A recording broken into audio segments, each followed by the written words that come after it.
15 फरवरी को तारापुर के शहीद स्मारक में मनाया जाएगा शहीद दिवस, जिसको तैयारी को लेकर अंतिम रूप दे दिया गया है। तारापुर थाना भवन से लेकर शहीद स्मारक को काफी ही भव्य तरीके से सजाया गया है। फूलों और रंग बिरंगी लाइटों से नहाया तारापुर शहीद स्मारक उस समय की गाथा को बताता नजर आता है। मालूम हो कि 15 फरवरी 1932 को तारापुर थाना भवन में तिरंगा फहराने के क्रम में दर्जनों क्रांतिकारी आगे बढ़े।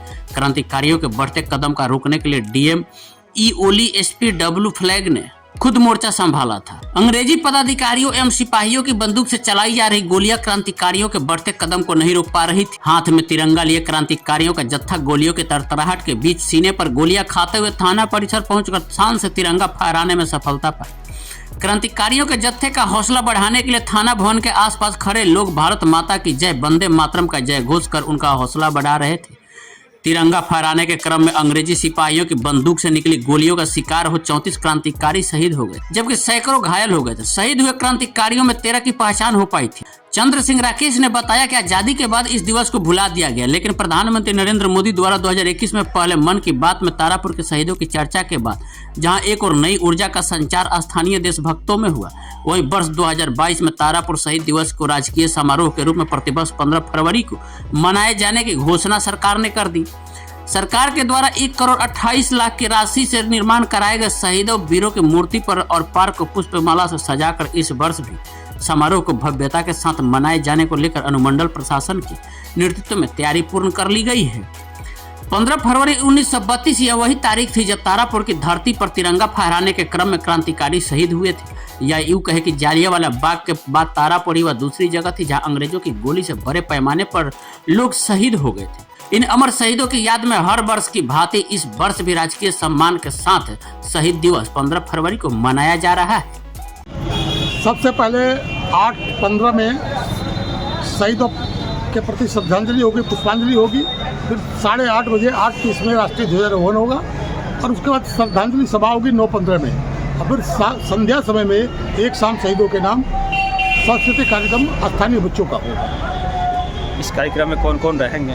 इस कार्यक्रम में सारे जिला के पदाधिकारी रहेंगे, स्थानीय जो भी जनप्रतिनिधि हैं वो रहेंगे, गणमान्य लोग रहेंगे और जो भी इस शहीद स्मारक से वास्ता रखते हैं, शहीद स्मारक के प्रति आस्था रखते हैं, वो सारे लोग हजारों की संख्या में जुटेंगे। किस तरह से तैयारी की जा रही है? तैयारी तो ऐसा है कि हम लोग जो हर साल करते हैं उससे प्रत्येक वर्ष कुछ ना कुछ चाहते हैं कि बढ़िया से बढ़िया हम लोग शहीद स्मारक की सजावट कर सकें। जो अपना पुराना थाना भवन है, जो ऐतिहासिक थाना भवन है जहाँ पर तक गोलियाँ चली थी, और उसको भी हम लोग स्मारक के रूप में मानते हैं, उसकी साज सज्जा करते हैं और शहीदों की याद में हम लोग रोशनी करते हैं, उनकी याद में उनके साथ होते हैं। क्या बताना चाहेंगे? वही थी घटना, क्या शहीदों के बारे में मैं इतना ही कह सकता हूँ कि ये तारापुर की जो घटना है वो बापू और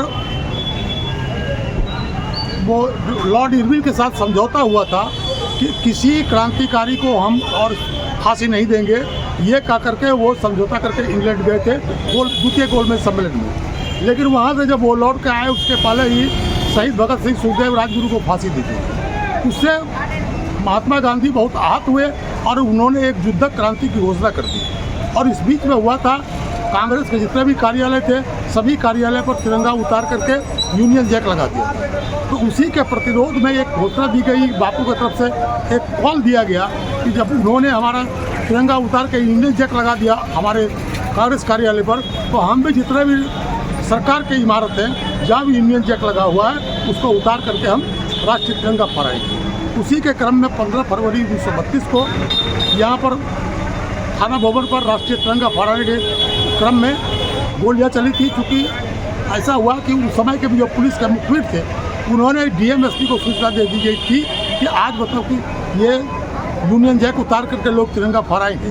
तो पूरा पुलिस बल के साथ DMSP दोनों आए थे और उन लोगों ने जब धावक दल वहाँ गए झंडा फहराने के लिए, झंडा फहर भी गया, लेकिन फिर वो उसमें कुछ भगदड़ हुई और उस भगदड़ में होने के बाद वो उस समय के जो कलेक्टर थे मिस्टर ईओली, उन्होंने फायर का ऑर्डर कर दिया और 303 की राइफल से 75 चक्र गोलियां चली थी और DMSP ने खुद अपने रिवॉल्वर से भी गोलियां चलाई थी।